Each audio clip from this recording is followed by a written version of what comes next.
Good morning, everybody. Welcome back to Pumps and Politics. We've been gone for a little bit, but we are back in the saddle, and I'm so excited Yay, we're to be back. back. Miss Laney, how have you been? Doesn't it feel good to be back? It does feel good. It feels really, really good. It's been a little minute, but that's all right. But we jumps right back in. It's okay. We're kind of like network TV. You got to take a little hiatus and come on back. Leave the people wanting a little bit. Speaking of that, real quick, this is totally not what I had planned to talk about, but can we talk just very briefly about Scandal leaving us sitting here waiting? Like seasons, usually the season will go away for a couple months and come back, but it's been a nice little minute. It's been a minute, but you know what? I'm kind of excited.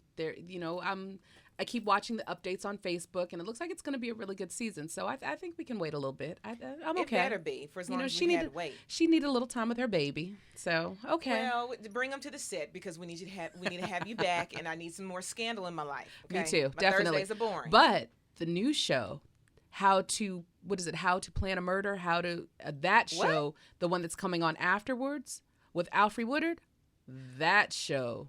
Oh, sorry, Viola Davis. Whoops, sorry. It doesn't even matter. Like Alfre Woodard Would or Viola. Viola, they're really good. It looks so good. She's I believe, a professor who teaches criminology. And so she takes you step by step on how to actually plan up the perfect murder. Oh, Lord, this world gets crazier and crazier. Yeah. But speaking of planning and big announcements and the anticipation, there's some really, really big news out of London. Did you hear it No, this what morning? big news? Oh, my goodness. Is there another? William and Kate are pregnant. Baby number 2, the They royal said baby it yesterday. is I mean, last week they were speculation. Right. They were speculation. That's good. I'm happy.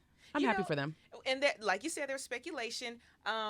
So this is obviously really big news. The royal family is very excited, and they said that now the baby will be obviously jump in line for the throne. That pushes Harry back to what I think 4th or 5th. Yeah, I think Harry's good. I don't think we're ever going to see a King Harry. I don't think that. I think that's too much. He's like the party boy, and I can't see him being like King Harry, the party boy. So I think he's good with being Prince Harry. Right. It's like he gets all the benefits, but not the title. And I think he's okay with that. And I wonder if she's going to fall in line. I wonder if they're going to have another boy, so it'd be like Harry and Charles, or is it going to be another little girl? Because Fergie, when she had the baby, she had 2 daughters. She had Eugenia and whatever the other one's name is. And so I wonder how this is going to fall in. I don't know. I have my bets on a girl. I'm thinking it's going to be a girl. A girl? I feel like it'll be a girl. Kate had such a rough pregnancy with the first one. I hope that this one it'll be a little bit easier. They've already said it's pretty rough again. It like is? she's Okay. having severe morning sickness. That's She's what she had with the all first her plans one. indefinitely. And obviously she's still pretty early in her pregnancy. So for her to have to go ahead and cancel now, and I don't think it's just because, safety of the baby. I think No, she she's having had some some issues. they called it something, and I can't remember what it was, but she had like severe she had like the worst possible pregnancy issues that you can have. Yeah. When I was pregnant, I didn't have any. I had nothing. really easy pregnancy. Easy pregnancy, easy labors, no epidurals, no nothing, just natural childbirth. Really? I am woman, hear me roar. Yeah, really. Because it takes, yes, ma'am. But that's not to say that anybody else who's having a baby I advocate, get the drugs, do whatever you can to make it as easy as possible on you, because there is no reason to suffer. Speaking of suffering, that is what all the ladies are doing who Serena Williams beat out Pow pow. in the U.S. Open. 18th Grand Slam. 18th. She's a dynamo, and people tend to count her out, she's hurt or something's wrong or something. Serena comes back stronger, better, more focused than before. So hats off to Serena. A true athlete. She and is. She had, like you said, some injuries, so it's a little questionable with her. I'm here recently just kind of wondering what's going to happen. What am I going to do? But she came back in full throttle and went at it. And this is her 6th U.S. Open title. Open. Yeah, and she, you remember a couple of months ago, she had those blood clots. Yeah. So, she's done a lot, and hats off to Serena. Yes, well, she's my yes, idol. ma'am. And she's in awesome shape, so yes. I'm down with yes. I'm down with that. But she said, no, I'm coming back. Now, what she's gonna do after this, I don't know, because after a while, once you've won everything and you've won it several 6 times, times, it's like, okay, I gotta.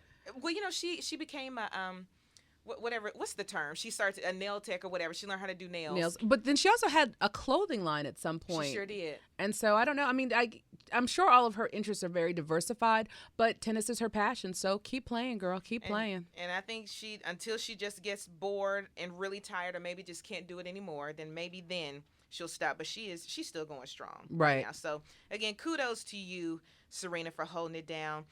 Speaking of holding it down, we have a couple of events coming up where we'll be. So we want to make sure all of you all listening out there that you come and hang out with us. Really, really important stuff. You know, we have fun on this show, but we've got to get down to business. And the way that ladies get down to business, coming up September 18th. Now, you all know that there are some pretty significant elections coming up in November. We have the big elections. And this has been a real big election year for us. Huge. I mean, so many things have changed. So many, judicial seats and council seats. So yeah, this is a big election year. Everybody's thinking about 2016, but for Nashville, this is a huge election year. It is.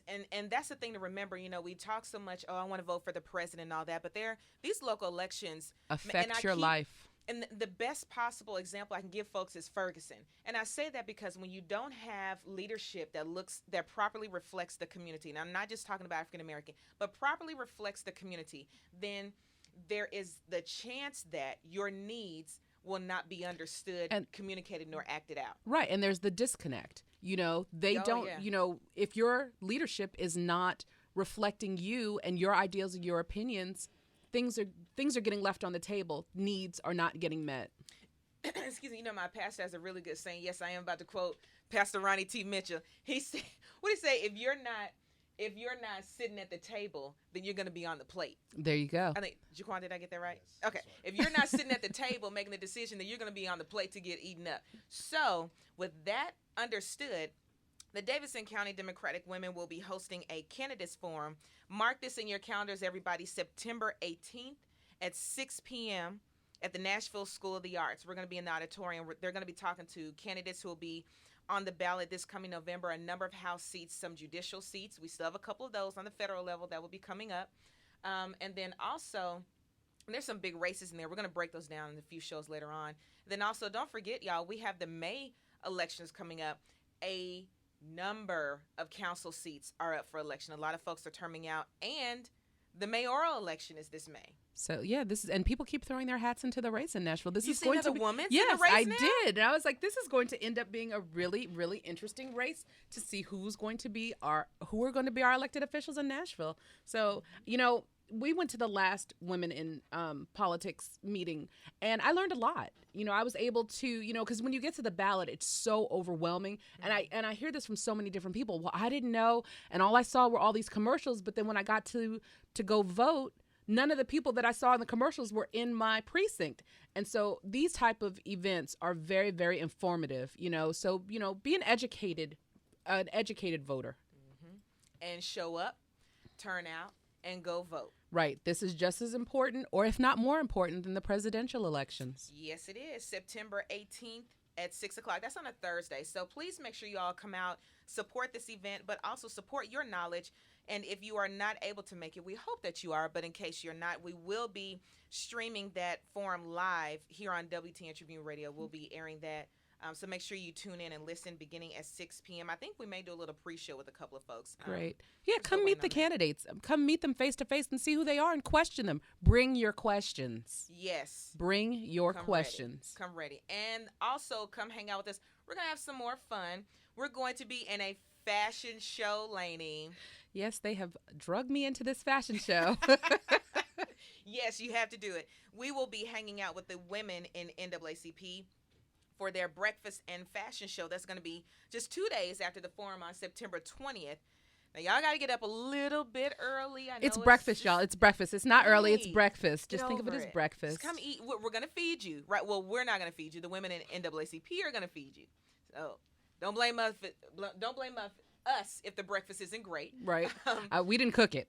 Right. We're getting fed too. It's not me. But 7:30 a.m. at the Inn at Opryland Hotel. That's out on Music Valley Drive. We're going to be modeling some big hats, but also we're going to be helping to MC the event. So it's going to be a lot of fun. You want to make sure you come out and support what the ladies are doing. A lot of fun. And we are really getting into this. you know how we do, Lainey. We come on here, we talk so much, but we have some really important topics to discuss.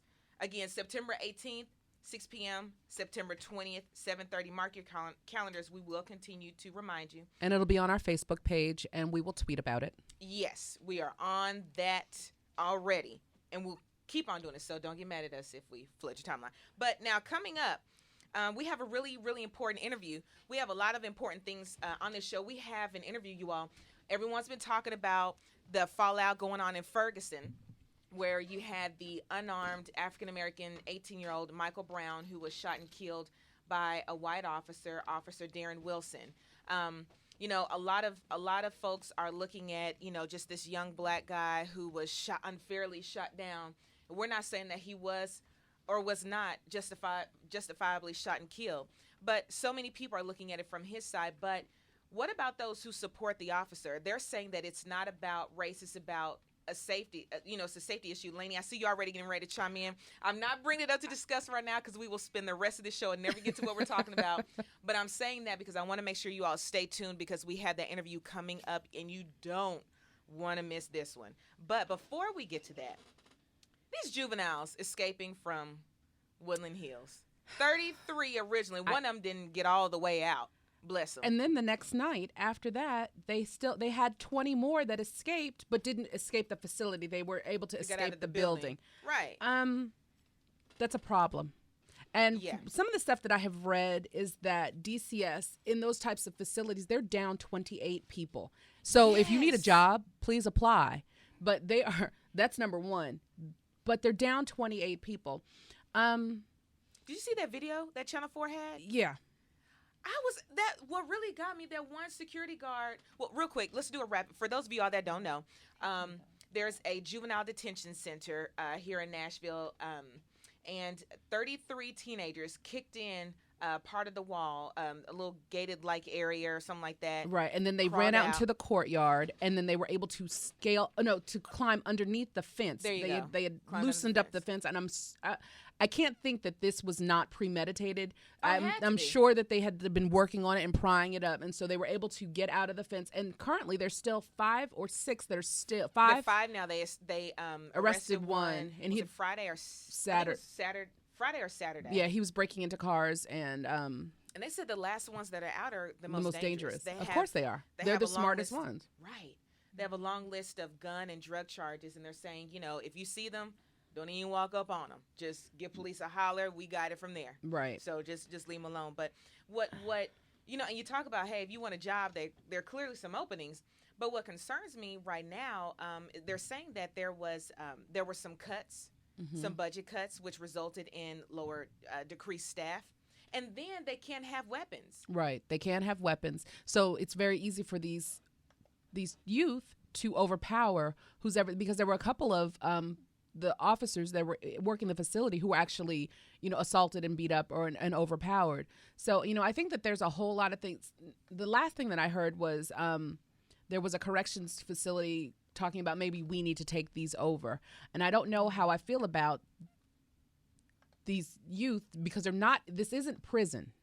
Right. And so, we don't imprison our youth, but how do you contain them? If you've done something wrong. And the other thing is, I don't know if you saw yesterday, they had some people who were out there who were supporting the youth and saying, hey, if they're running, what is making them run? Is it just that they've been locked up and they saw an opportunity to be free? Are they being mistreated? Are they not?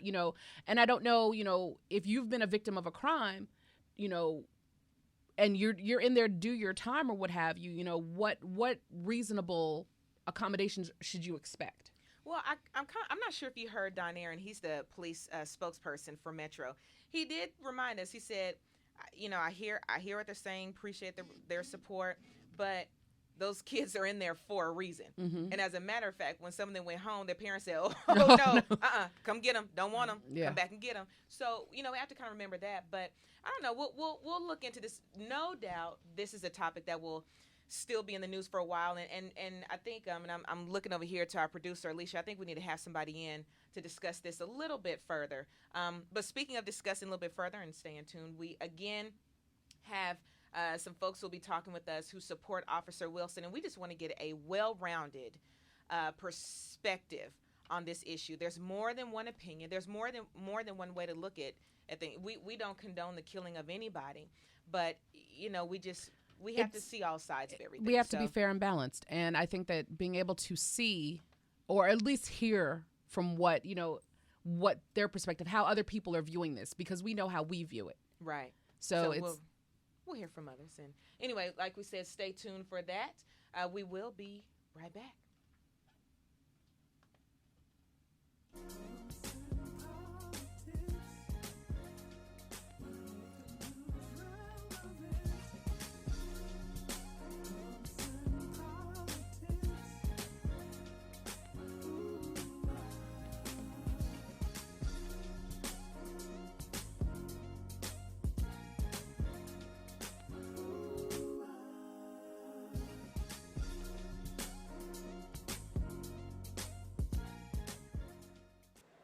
Just now, another kid dropped out of school. There's one every 20 seconds. Over 200 kids an hour. That adds up to nearly 5,000 kids every school day. If we do nothing, 3.5 million kids won't receive a diploma over the next 4 years. But there is someone who can change that. And that someone is you. United Way knows that kids who have a caring adult in their life are more likely to make it. So make a pledge. Tutor a child who needs help. Mentor a kid who needs someone on their side. Volunteer to read to children. Because the path to success or failure starts long before graduation day. And the difference between a graduate and a dropout could be you. Take the pledge to volunteer now at unitedway.org. Brought to you by United Way and the Ad Council. I'm so glad we left that stupid party. No joke. Hey, baby, are you an overdue library book? 'Cause you got fine written all over you. Ugh, barf. What about that girl with the hoop earrings? Ridiculous. When she was dancing... Megan, look out! Look out!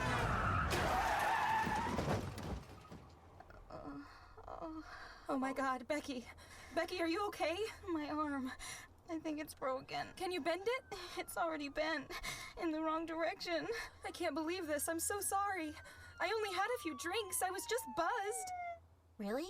Just buzzed? Yeah, I swear. Well, in that case, my arm is fine. Ah, that's better. You're really okay? You're serious, Becky? No, genius. I'm not serious. Ow! My arm, it hurts. Buzzed driving. Maybe we should stop acting like it's no big deal. Buzzed driving is drunk driving. A public service announcement brought to you by the U.S. Department of Transportation, the Ad Council, and this station.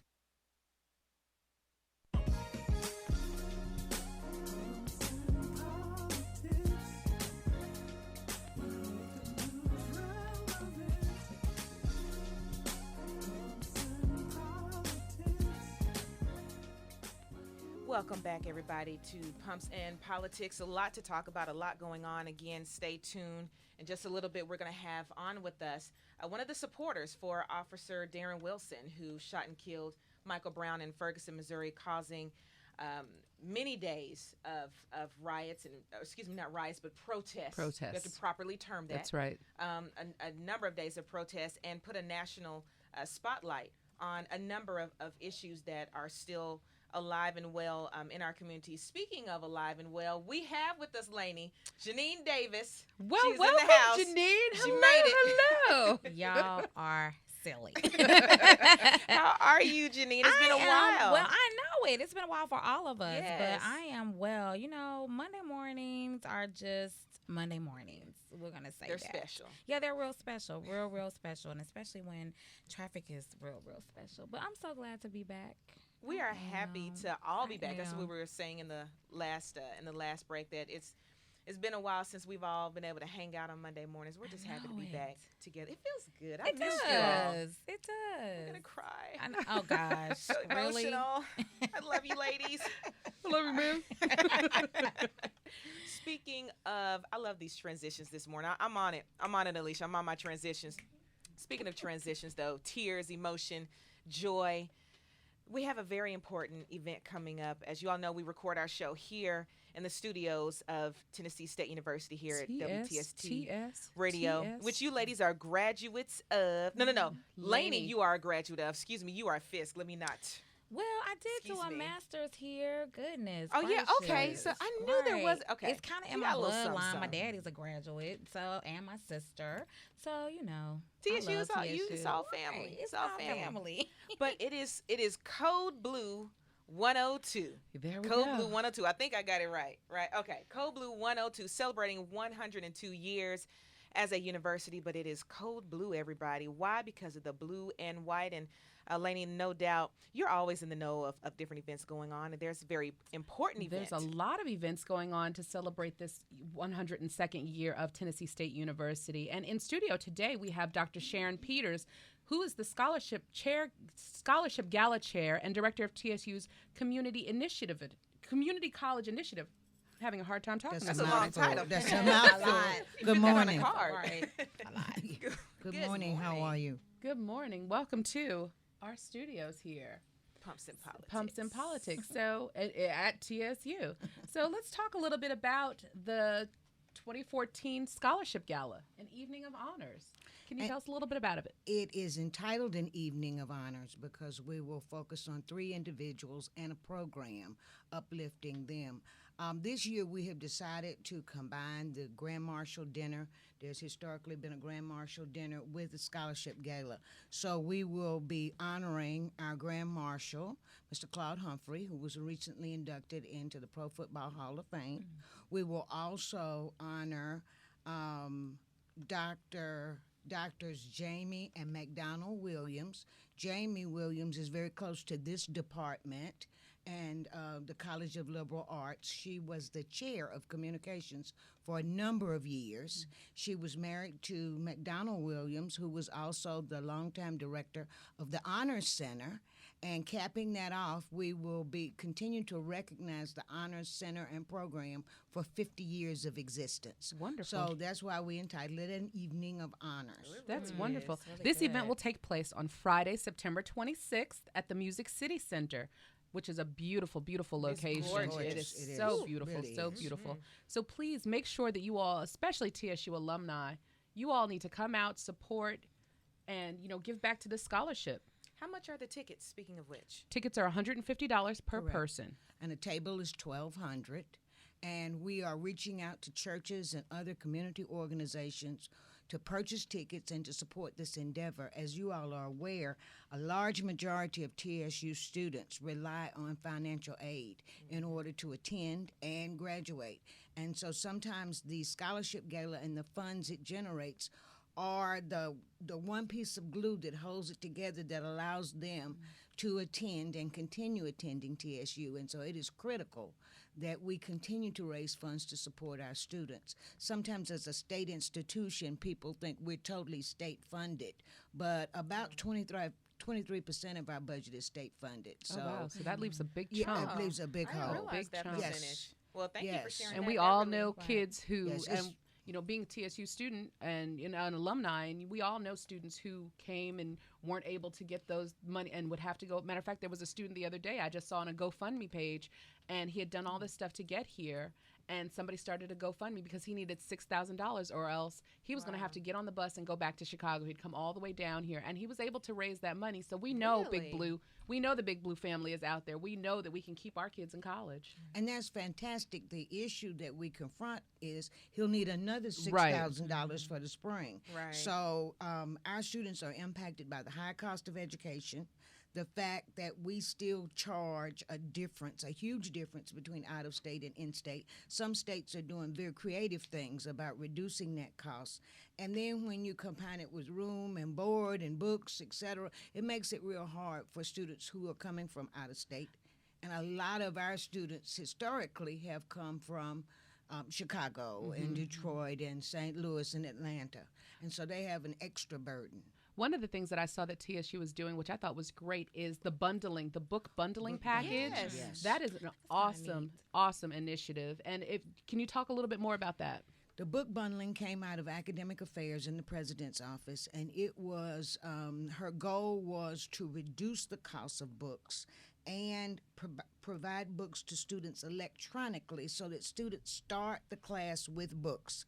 The cost of books is just spiraled out of control, and you can talk about for your average freshman them spending $800 or more, depending on their courses, for books alone. And so sometimes when students are struggling with trying to pay for school, and then they have to turn around and say, okay, do I have enough money for books? A lot of students will go into class, didn't have their books, may not get them till midterm, if not, in some instances, not at all. So what Dr. Glover did and her staff is pull together, work with the publishers, and pull together a bundle where freshmen and sophomores, some sophomores, but predominantly freshmen, can get all of their books for $365, which is incredible. It is. I wish we had a And sound that's effects great. button so we could do a Do a hand hand clap. clap. Yes, Right, I know. You know what? We can do a We'll hand. do our own hand clap. There we go. We And if you improv. look at it this Authentic. way, $365. If everybody puts $1 a day away, That's correct. you can get your books. And I think what's really important to mention, and we made this comparison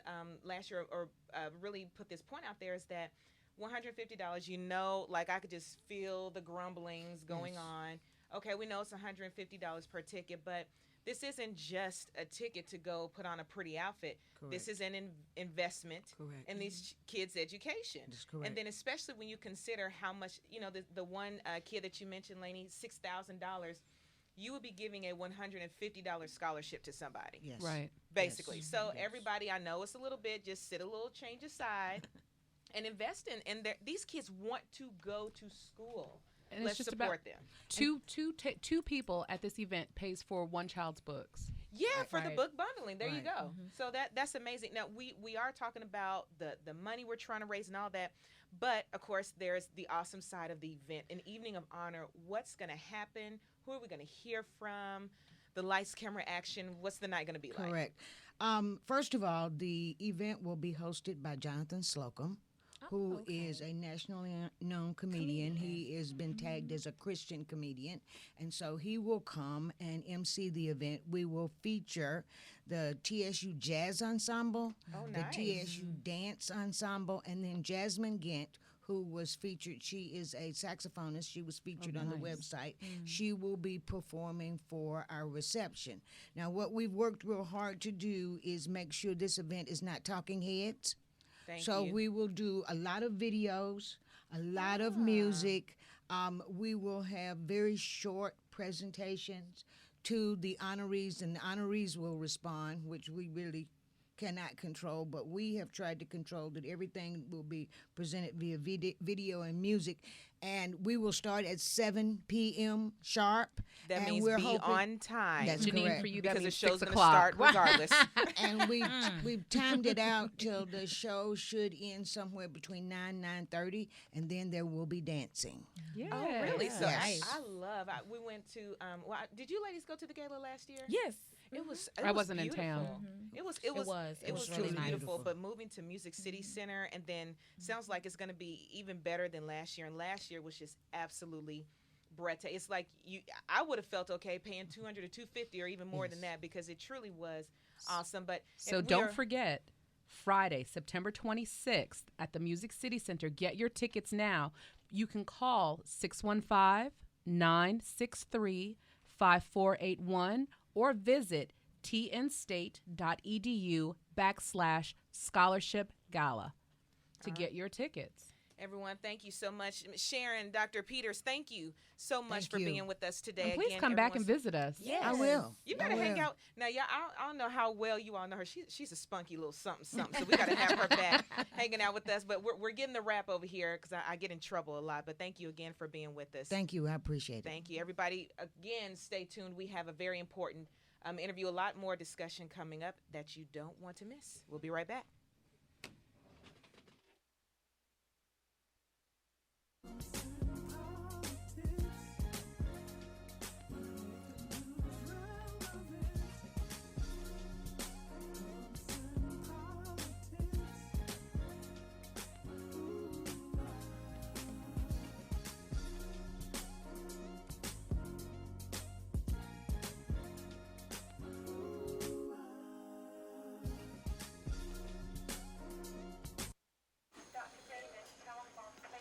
Nurse, I need you to apply pressure to the head wound until I can get to it. I'm concerned she's lost too much blood. Oh, no. You in the corner, who are you? You're not supposed to be here. She's my girlfriend, Doctor. You need to wait out in the waiting room. Please, Doctor, I want to stay with her. Look, she's been badly injured. So if you want to do what's best for her, you need to let us do our work. Please, Doctor, she has to be okay. I didn't mean to do this. I love her. Wait a second. You were the driver? Yes, but I didn't mean to. I swear, we went to dinner. I was just buzzed. I only had a few drinks. Just buzzed? Why didn't you tell us that? In that case, your girlfriend is fine. Hey, sweetie. I feel great. You want to get out of here? I can't believe this. Really, Doctor? She's really okay? What, are you kidding? No, not really. Nurse, get me a suture kit. Stat. Buzzed driving. Maybe we should stop acting like it's no big deal. Buzzed driving is drunk driving. A public service announcement brought to you by the U.S. Department of Transportation, the Ad Council, and this station. Today might be the day I drop out of school. Today could be the last day I try. My parents alone can't stop me. My friends can't even stop me. But you might be able to. With United Way, you could tutor me, be my mentor, or volunteer to just read with me. If someone had helped me earlier, I might not be struggling. And studies prove that kids who read well by 3rd grade are more likely to graduate. There are tons of ways people like you can help kids like me stay in school. And United Way is calling for you to be one of them. Because it takes 12 years to create a graduate. It takes about the same time to create a dropout. And the difference between me becoming one or the other could be you. Make me a success, not a statistic. Take the pledge to volunteer now at unitedway.org. Brought to you by United Way and the Ad Council. My name is Dale Pazinski. I'm 19 years old, and this is how I live United. I've always been kind of a computer geek, and I found a way to use those skills to help the homeless in my community. For people facing hard times, computer skills and a basic resume are so important. It may seem like a small thing, but it makes a huge difference in people's lives. So with United Way, I created a program where I work with the homeless. Together, we go through their whole job history, write a resume, and then save it on their very own USB drive. We provide workbooks and training certificates. I even budgeted for cupcakes so we can celebrate as a class when one of our people gets a job. That's huge. When somebody says, "Hey man, that job that you helped me apply for, I got it." That's what Living United feels like to me. My name is Dale Pazinski. I help people achieve financial independence. So I don't just wear the shirt, I live it. Give, advocate, volunteer, Live United. Go to liveunited.org. Brought to you by United Way and the Ad Council.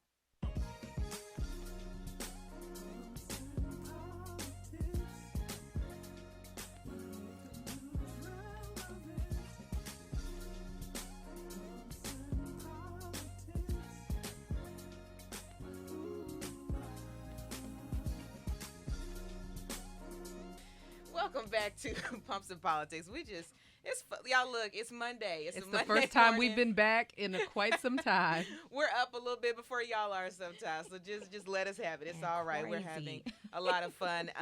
And we have a very important interview, as we mentioned, a lot going on in Ferguson, Missouri, and some information came out last week. We're still waiting on to see if a grand jury will indict Officer Williams. They are listening to evidence, reviewing the documents from the actual shooting, just really trying to see if it was by law justified or not. And there is an investigation going into that department, Janine. So you know, as you all remember, this was a very tragic event that happened last month, and you know, the world really was turned on its head. You know, there've been a lot of deaths in our community, especially with our young black men. This one in particular, I think, was a tipping point for a lot of people. And so there was a lot that happened that surrounded this incident.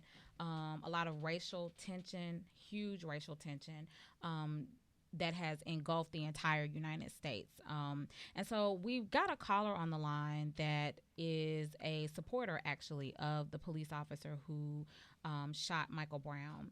And so we want to kind of hear from both sides, because we like to hear both sides of an issue.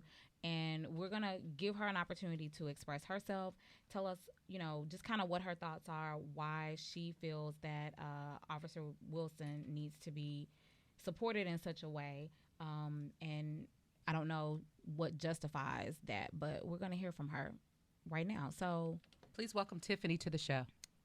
Hello. Hi, Tiffany. How are you? Hey, Tiffany. How are you all this morning? Great. Welcome to Punks and Politics. Thank you. Good. So can you give us a little of your perspective on how you saw the actions in Ferguson take place?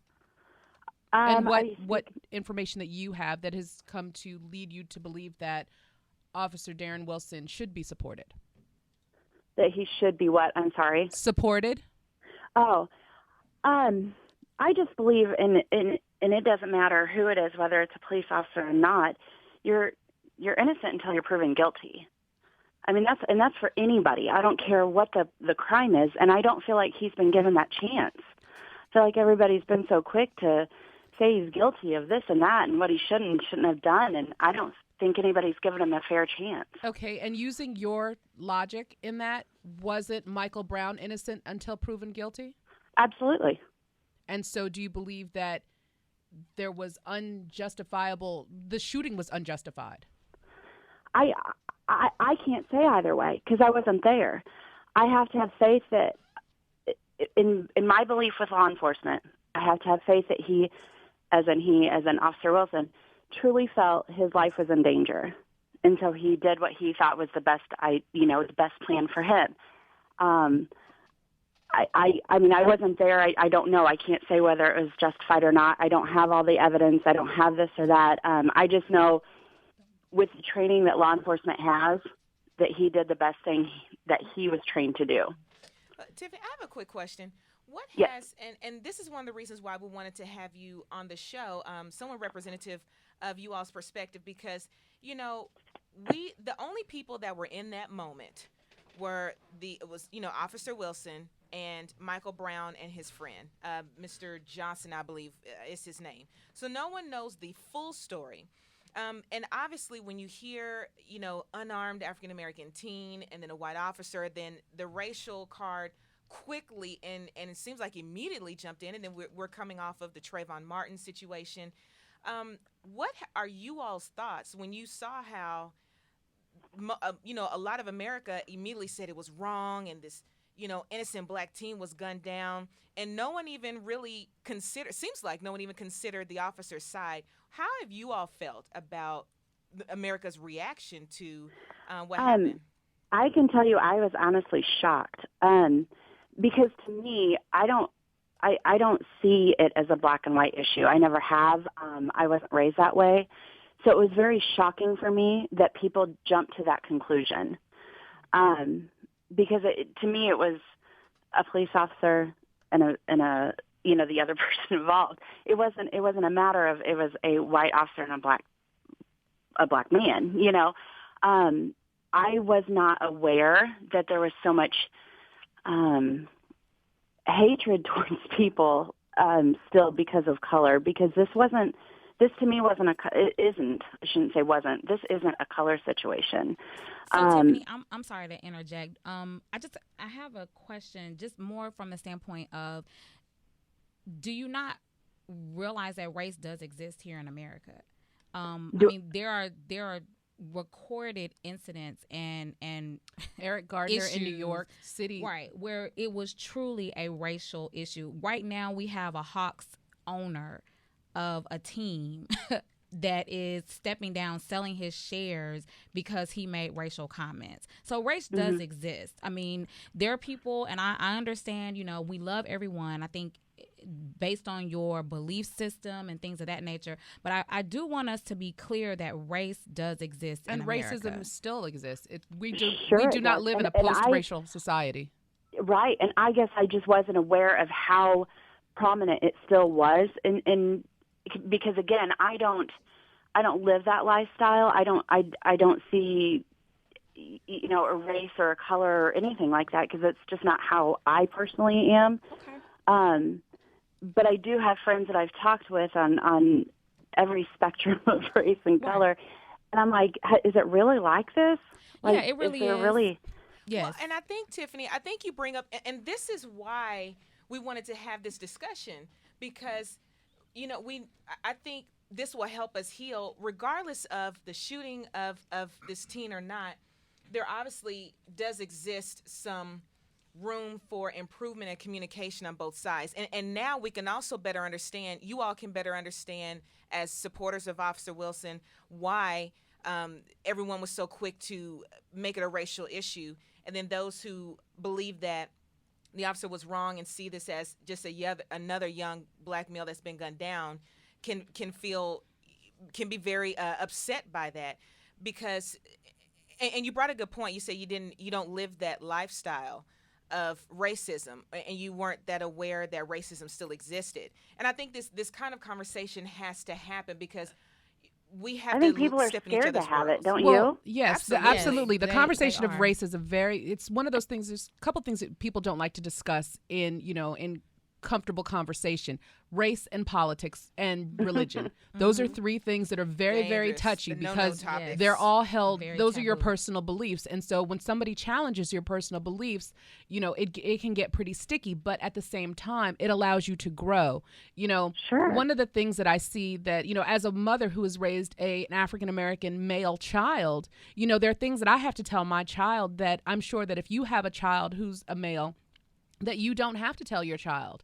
There's certain things. When my son started driving, it was the scariest time of my life, not because he was driving, which, most parents, oh my goodness, my child's driving. No, it's because I knew that my child was going to be pulled over for no reason at all. I can't even tell you how many times my child was pulled over. And the things that I had to teach him, that when the police officer comes over to you, you keep your hands on that steering wheel, you look straight ahead. It's yes, sir. It's no, sir. And my son was pulled over he's been pulled over because he fit the description. Well, and if I can jump in real quick, Tiffany, what are some of the things that you all are dealing with? Because I know that you all had some concerns for your safety. Sure. Him. Yeah. What are some of the things that you all are experiencing? Any threats? Any backlash? Yeah. I mean, that's a daily struggle.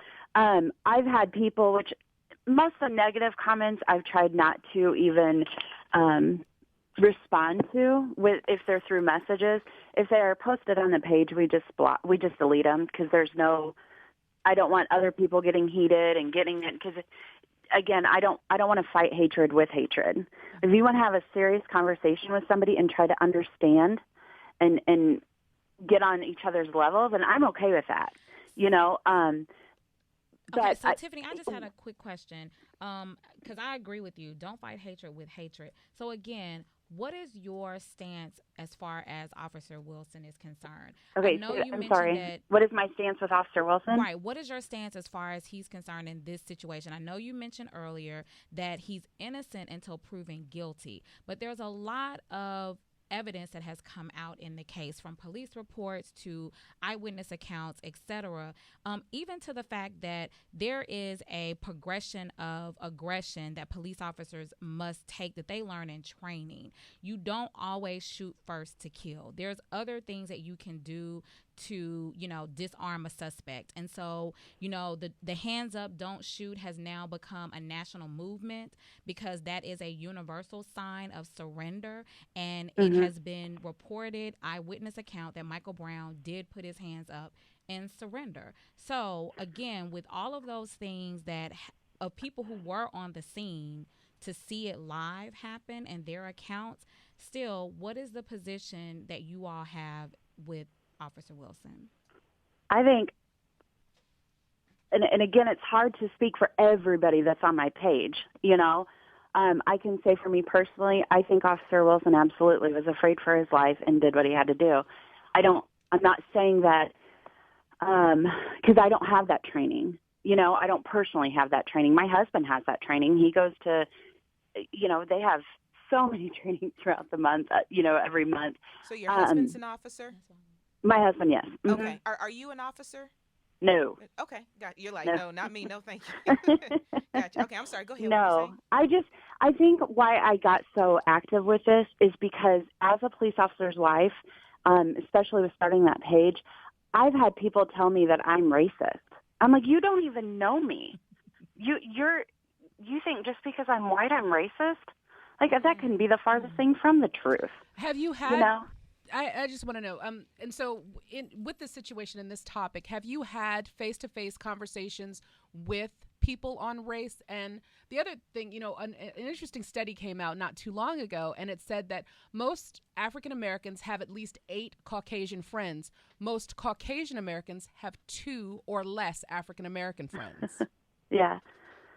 I have more than 2. I can tell you that. I've had multiple conversations with people, and people that they don't, a lot of people that I know still don't know I'm the admin to that page, so I have conversations with people, and one of my best friends is African American, and she's a police officer, and she and I have had so many conversations since this came out of, just so I can try to understand from a police officer's standpoint, from anybody's standpoint, because I want to educate myself. I don't want to just assume things, and I think a lot of assumptions have been made, and from both sides of this whole story, and it truly makes me sad that instead of supporting one way or another in a calm and collective way, it makes me sad that people get heated conversations with each other over it. It makes me sad that people just assume that I should be shot in the head alongside my pig of a husband. Like, how is that okay? And I know how is that okay to tell somebody that? Right, I agree. Emotions are running very, very hot. And Very I think a lot high. of people say things in the line of, because there's been a lot of things that have been said, about Michael Brown and the African American race as well. We can go back and forth on that. Because people say things that are just nasty and a lot of times they do it because they can hide behind social media and say things. Right. So we have a lot of trolls. How do we move this conversation, Tiffany? Because at the end of the day, a grand jury is looking at the evidence. They're not looking at how many African Americans were protesting. They're not looking at how many, regardless of race or supporting Officer Williams. They're looking at the timeline. They're looking at the autopsy.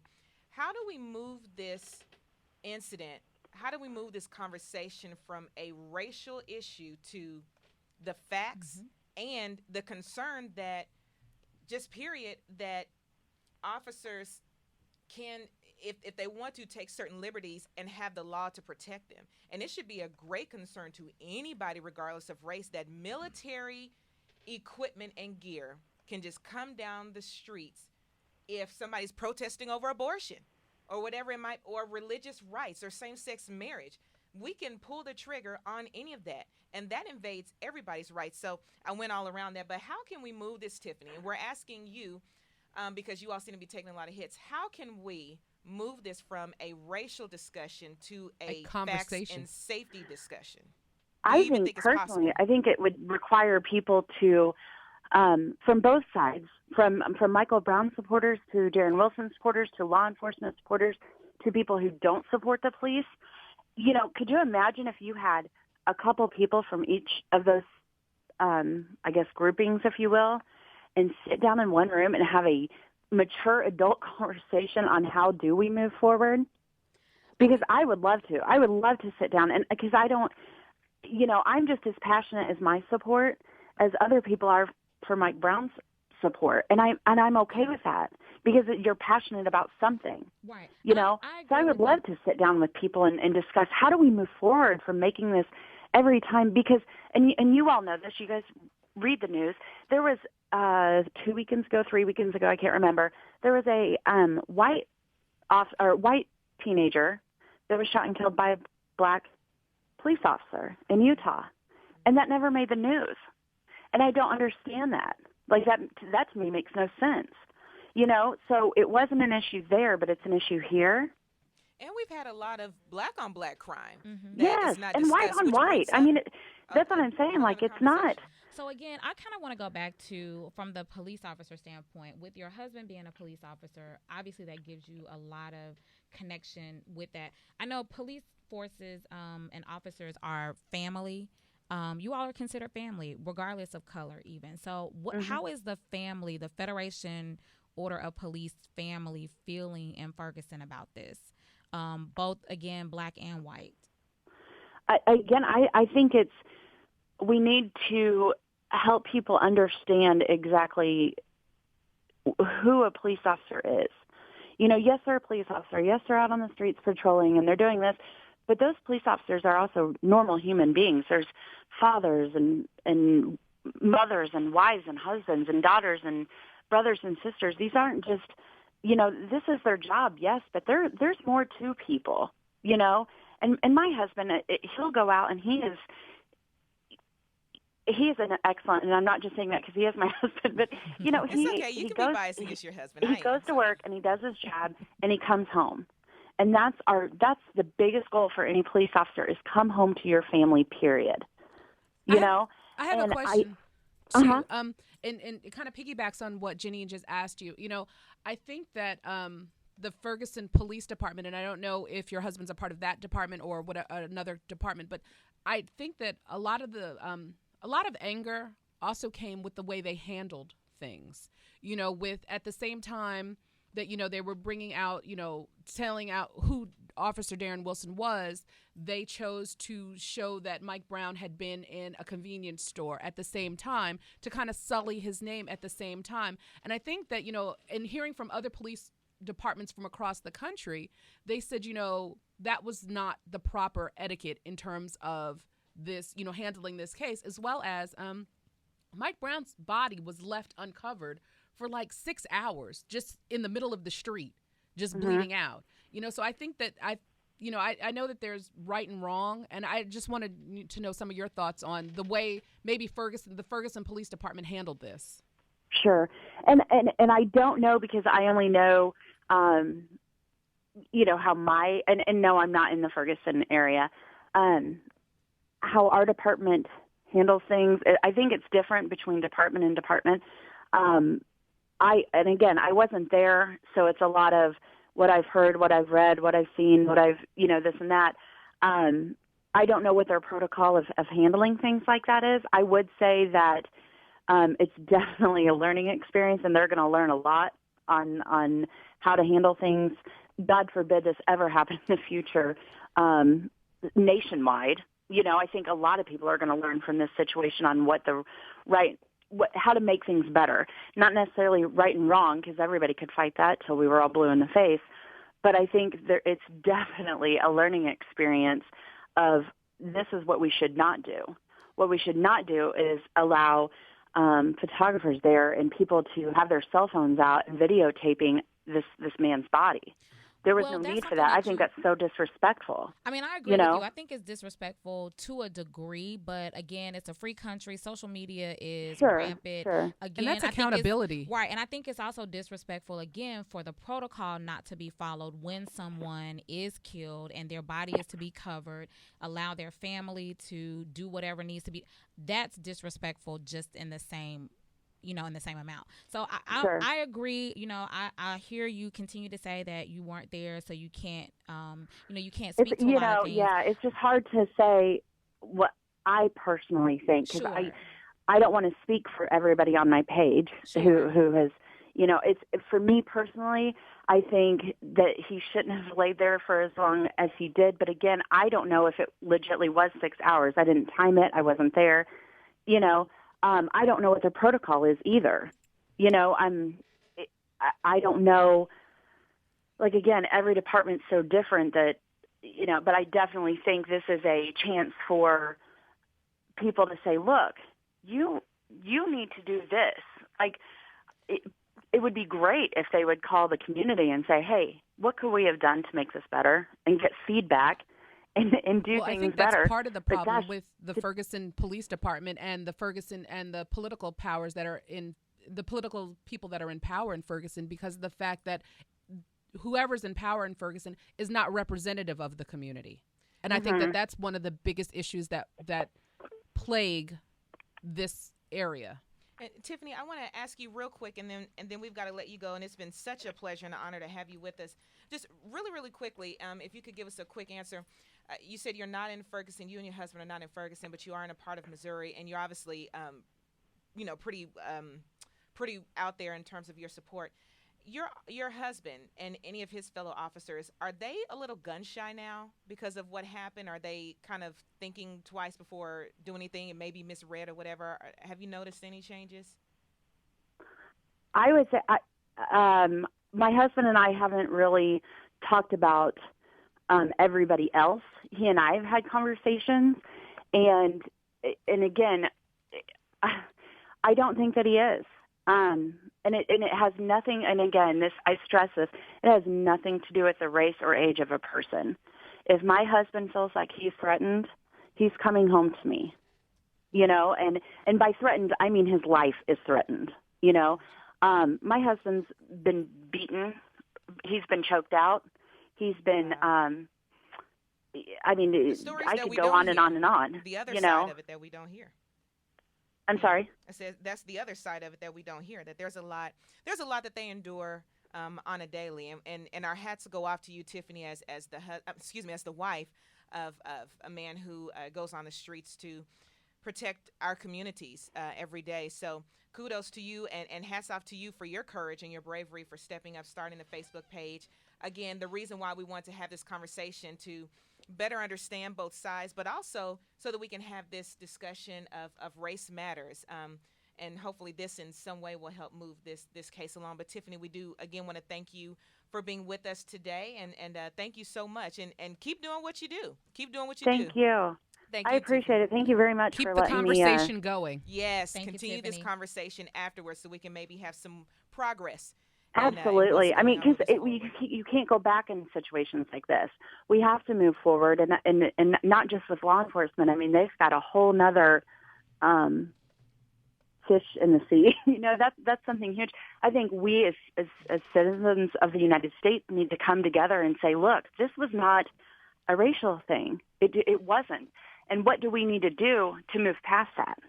We have to continue. And I think when people can start opening their ears and not their mouths and listen to other people and really truly try to understand each other, then that's when we can start moving forward. Tiffany, and I don't think until you can have that conversation, which it is awkward. Of course, it's awkward. Right. But Tiffany, we've got to wrap up. I'm so sorry to. No, really you're hate to fine. have to Thank cut you off. very We've much, gotta wrap Lisa. it I up. appreciate it. Thank you so much for joining us. Everyone, stay tuned. We will be right back for a very, very quick round robin because we ate up our time, but it was worth it. Great discussion. Everyone will be right back. Stay tuned.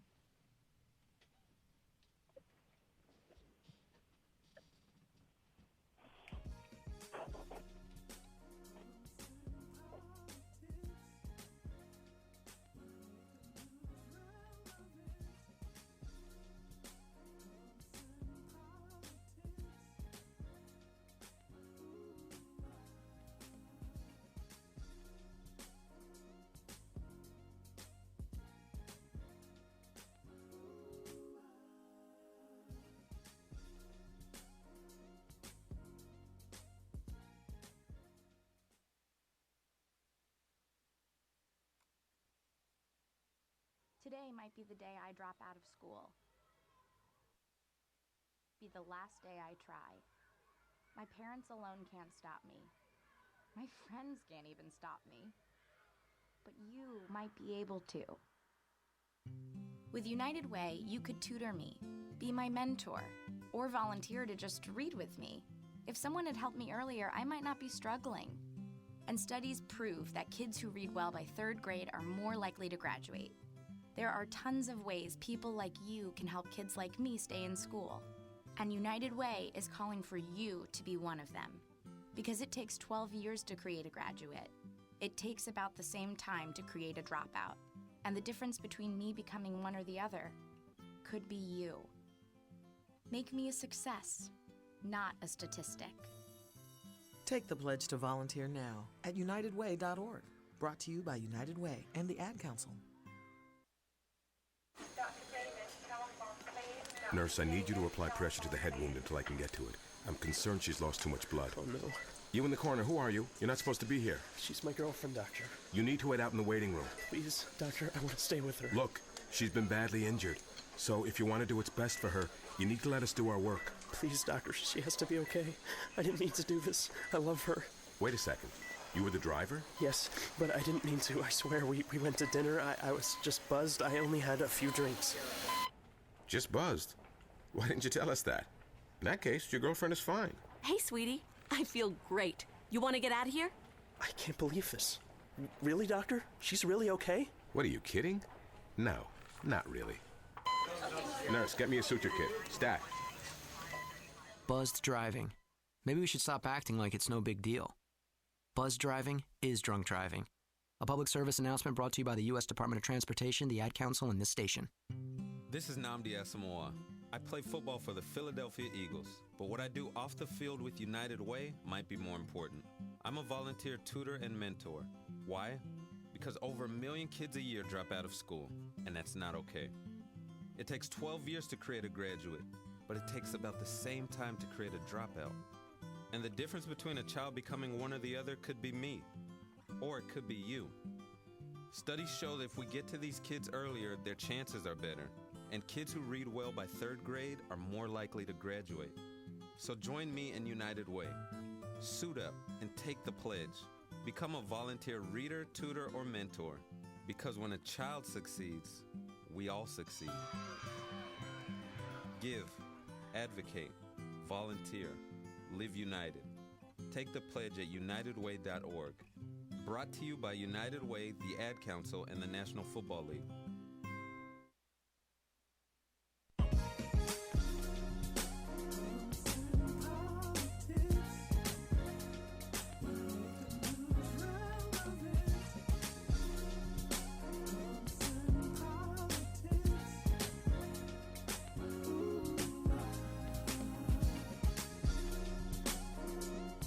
Welcome back to Pumps and Politics. That we had to eat up a little bit of our time. That was an awesome interview. Ladies, we are going into our round robin. Woohoo! Now, we've got to do it finally for the first time how it's supposed to be done. We don't have time for long essays and oratorical presentations. One word. I need real quick, Janine. I need real quick. I'm gonna be quick. No, see, Lainey will get into a long discussion, blah, blah, blah, as I am right now. Okay, so yes, let's get into. Thank you, Alicia. Karrueche, who was co-hosting BT, made a joke about Blue Ivy's hair, and now they're trying to put it off on the writers. Bye, Funny, Karrueche. Not funny. Bye, Karrueche. Bye, Felicia. Well, Here we go. Come on, real quick. See, stop it. Mixed feelings. All right. On to the next. Bruce Levinson, the owner of Atlanta Hawks basketball team, told on himself, released an email that he sent to team owner, those who had special interest in the team and all that, and trying to rebuild, make some changes as a new owner, and mentioned in there how some racial overtones. Racial statements. He basically said, we need to decrease the black people comment, and we need more white Suburbans. Because, yes, and you have to read the emails, but should he sell the team? Should he not? Is he well, racist? I posed that question to you earlier today. Does he really just want to get out of owning the team? Is he having financial problems? Because he saw how fast, Sterling sold that team, $2 billion in your pocket. Right, and that's why I say, too, I think he should sell it because at the end of the day, he's going to come out still on top. He's still going to be rich, and he's not going to have the team. All right, last one. And, Lainey, you just pulled the video up of Ray Rice. The video from the elevator where he pounded his was it wife? It was his fiance at the time, wife now. She married him. So we had the video of him doing that. Then we have Ray McDonald, who was recently arrested for beating his 10-week pregnant fiance. And we now have the NFL coming out with a stronger stance against violence, domestic violence. Is it enough to stop them? Are they taking liberties because they're rich and famous? I think they were, and I think now that it's going to hit them in the pockets, they may think twice. But you know what? In the heat of the moment, you never know what's going to happen. These things. Ooh, you slick. That's like 10 words too much. Don't try it. Come on, Janine. I think I'm wrapping up. Right, I got a Facebook page for that. Yes, it's a shame. He needs to be punished. I don't care if you are rich. At the end of the day, it's a control issue. So regardless of what sanctions the NFL puts on him financially, it's still a control issue. That's what domestic violence is. So all right, and with that said, September 18th at 6 o'clock, come and see us for the political forum, and then 2 days later at 7:30 in the morning, come hang with us as model. Is it 3 days? It's the 21st. Yes. Oh, it's the 21st 21st on a Saturday. I got my days. Hold on. It's the 21st. Okay, September Thursday 21st. night for the political forum. Right. 6 p.m. Saturday morning, we're just going to say it like that. Saturday morning at 7:30, come hang with us for breakfast. And as we model our hats Fancy and MC hats. the Women in NAACP Breakfast and Fashion Show. Don't miss it. And don't miss us next Monday when we come back into your radio. Thank you for joining us. We'll talk to you next week. Bye.